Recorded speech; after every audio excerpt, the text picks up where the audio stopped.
धन्यवाद। तो एक पक्ष तो है कि हम गीता का वितरण करें, लेकिन साथ साथ दूसरा भी पक्ष है। प्रभु जी ने बताया कि हमें पढ़ना चाहिए और प्रभुपाद ने नियम बनाया कि गीता क्लास में बैठें।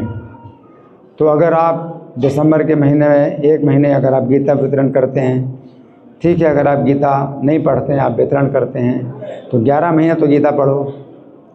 11 महीने आप गीता का अध्ययन करो, गीता का श्रवण करो, पठन करो, तो फिर 1 महीने आप वितरण कर सकते हो। तो अब यहाँ जो ये श्लोक है, इसमें हमें जो है अपनी आंखें खोलनी होती हैं, हमारी आंखें खुलती हैं कि आसुरी लक्षण क्या हैं। तो यहाँ पर भगवान ने 6 प्रकार के आसुरी लक्षण बतलाए, जिसमें पहला लक्षण है दंभ। तो दंभ का मतलब क्या होता है? यहाँ पर श्री कृष्ण आसुरी संपत्ति का पहला लक्षण बता रहे हैं, दंभ। दंभ शब्द का अर्थ है अपने को धर्मात्मा, साधक, विद्वान, गुणवान आदि प्रकट करना, अर्थात अपने में वैसा आचरण ना होने पर भी अपने में श्रेष्ठ गुणों को लेकर वैसा आचरण दिखाना, भोगी होने पर भी अपने को योगी दिखाना, अपने में जो गुण ना हो धन मान के लोभ से उन गुणों को दिखाने की चेष्टा करना, बाहर से धर्मात्मा, भक्त, त्यागी बनने का ढोंग करना दंभ कहलाता है।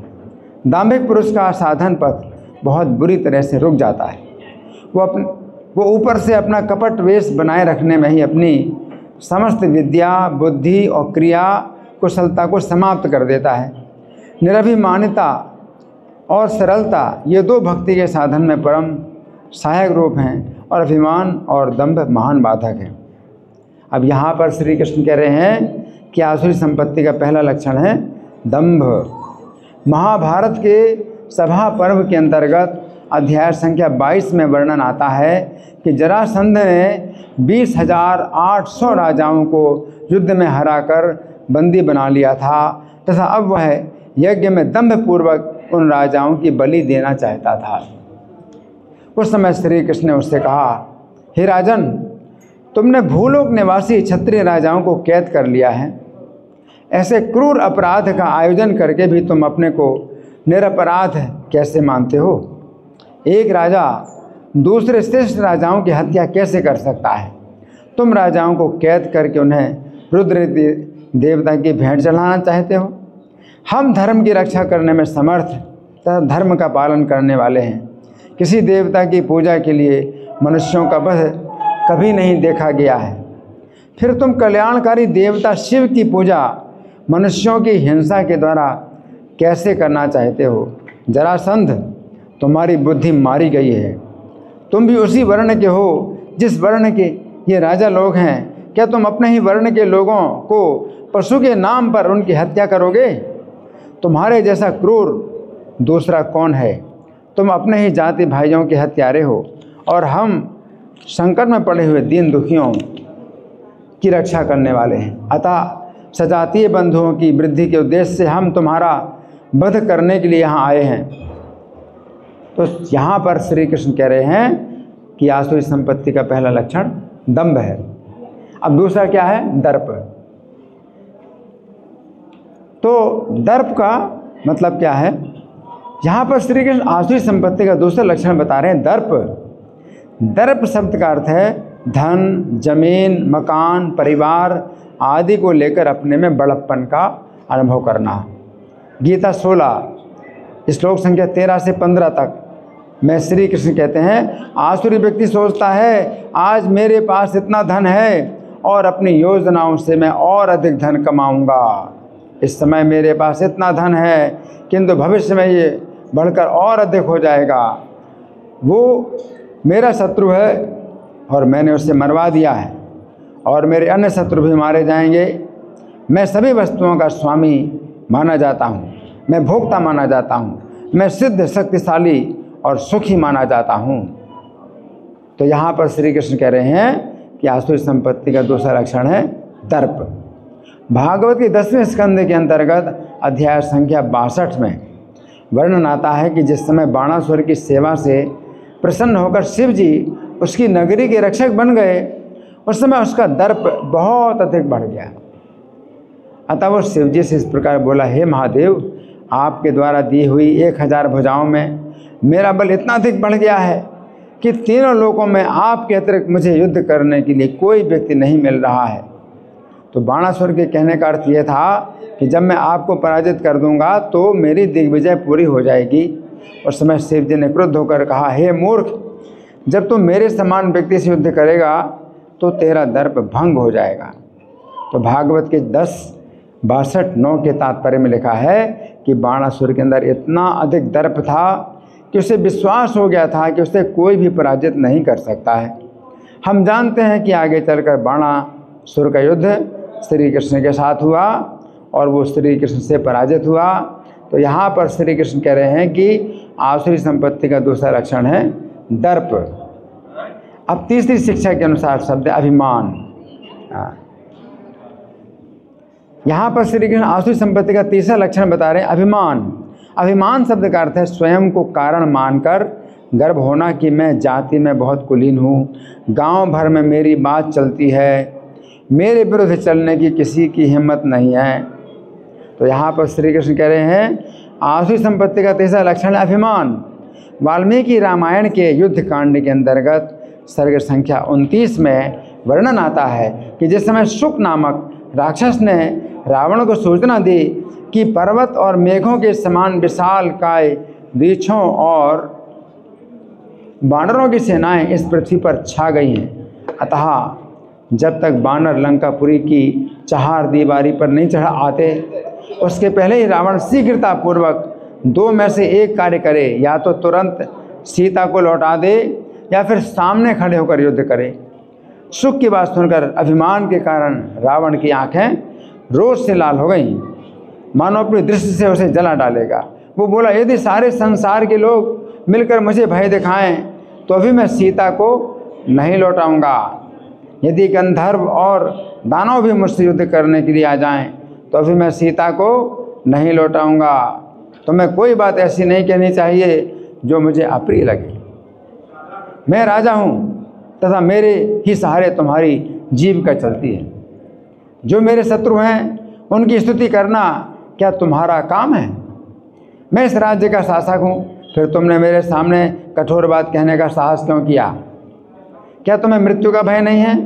शत्रु पक्ष की प्रशंसा करने वाले पापियों को मैं तुरंत मार डालता हूँ।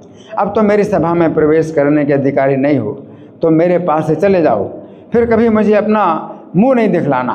तुम मेरे स्नेह से विमुख हो और कृतघ्न हो, अतः तुम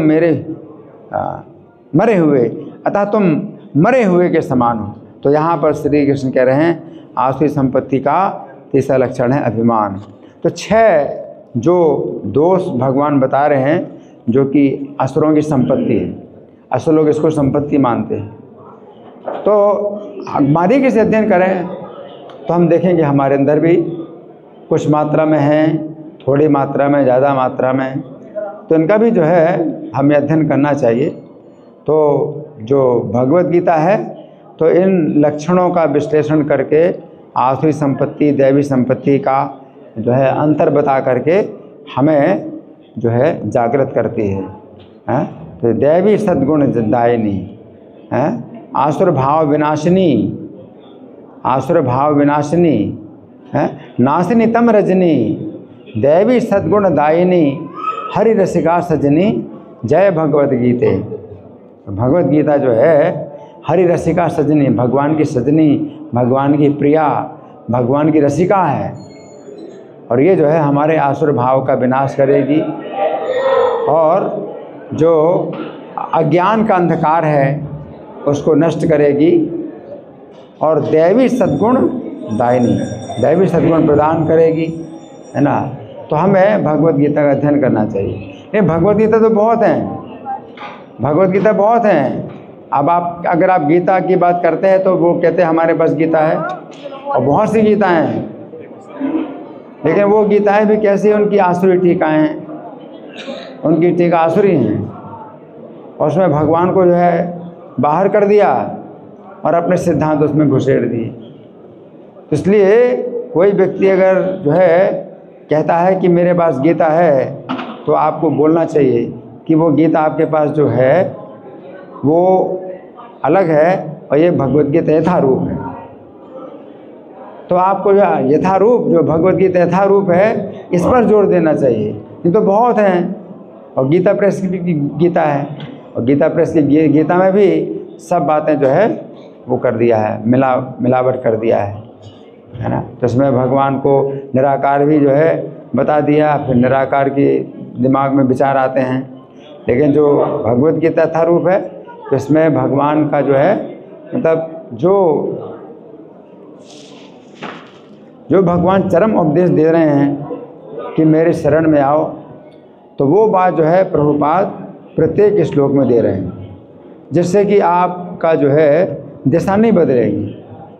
लेकिन जो दूसरी गीताएं हैं, तो जहाँ पर जो है कुछ बातें आती हैं कि वो परम सत्य जो है निराकार है, तो वो जो है उसको इस तरह से प्रस्तुत करते हैं कि भगवान के आकार को जो है वो नकारते हैं, है ना।